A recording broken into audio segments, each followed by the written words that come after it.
In this video, we're going to go through a couple of examples and theory for integrating functions of the nature of 1 over x and also 1 over fx. These are increasingly popular in exam 1 in the last few years. So some basic rules to start with. If we're integrating 1 on x, we get log base e of the absolute value of x, again plus c. If we're integrating a on x, we can take that a out the front as a constant, and then it will become a log base e of absolute value of x plus c. If we are integrating something where we have a function on the bottom, and then what we really want to look for is to get the derivative of that function on the top, and then it can be written as log base e of the absolute value of the function. And this idea of getting the derivative on the top is really important, and that's something we'll look at in a minute.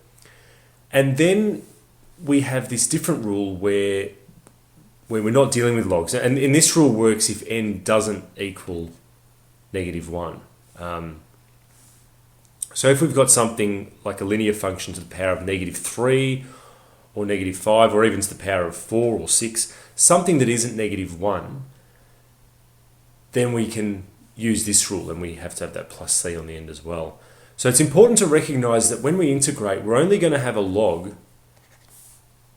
if we have 1 on x, which is the same as x to the -1, a on x, which is ax to the -1, and if this here is a linear function and can be written with a power of -1. If we have any other power, then we're not going to have a log in our answer. And you'll just need to practice these to familiarize yourself with the different type.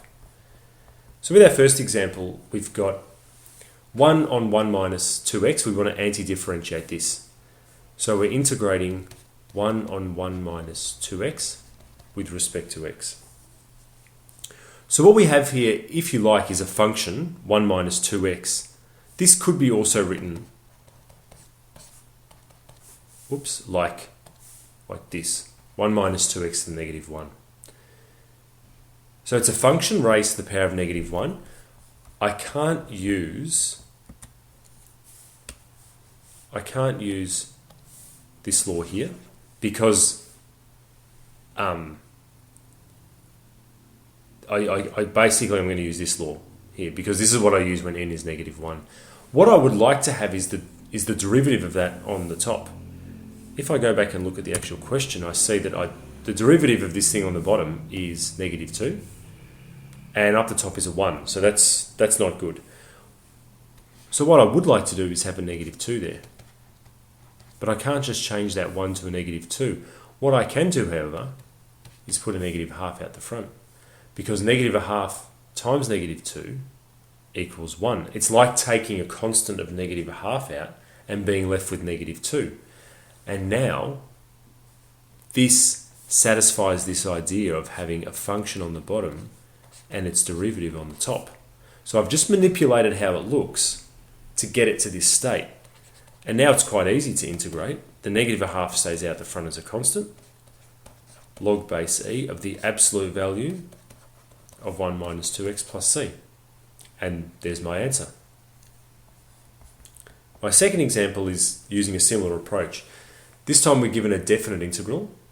So the integral of 1 on 1 minus x with respect to x is log base ep. 1 on 1 minus x is the same as 1 minus x to the -1.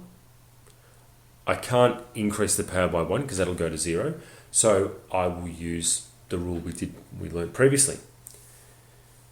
What I would like is for the 1 on top to actually be a -1 because I would like the top to be the derivative of what's on the bottom. The derivative of what's on the bottom is -1.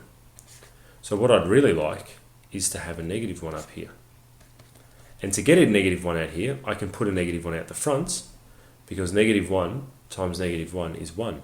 I'm taking a constant of -1 out the front. And now this means that when I integrate it, it's -1 log base e of the absolute value of 1 minus x. It's a definite. So now what I know is if I evaluate this, I get this definite integral. I have this, and that is equal to log base EP. So now I'll evaluate my definite integral by substituting in my terminals. So it'll be negative ln 1 minus 3 minus negative ln absolute value 1 minus 2 equals ln p. Let's go over here.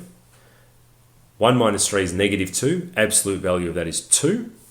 So negative ln 2 minus 1 minus 2 is negative 1. So this is negative 1. Absolute value of that is 1. ln of 1 is 0. So this whole expression here becomes 0. So no need to write it. So I end up with negative ln 2 equals, oops, I need a different colour, ln of p. I can take this negative up here,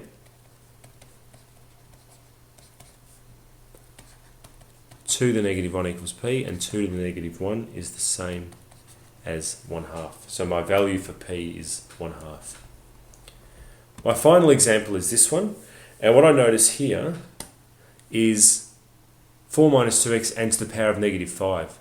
So I'm integrating 4 minus 2x to the power of negative 5, which could also have been written as the integral of 1 on 4 minus 2x to the power of 5. They mean exactly the same thing. So if I integrate this with respect to x, I raise the power by 1 from negative 5 to negative 4, divide by the new power, and also divide by the derivative of the function, which in this case is negative 2. So I end up with this, which you can leave like that. There's nothing wrong, particularly as it was given with a negative power. There would be nothing wrong with leaving the answer with a negative power. Or we could, if you wanted to, bring that whole thing down the bottom and change from a negative to a positive, but you would want to be sure you did that right, because if you were correct here and incorrect here, you would lose your mark. So I would suggest you don't go any further with the question than you need to. You can just stop there.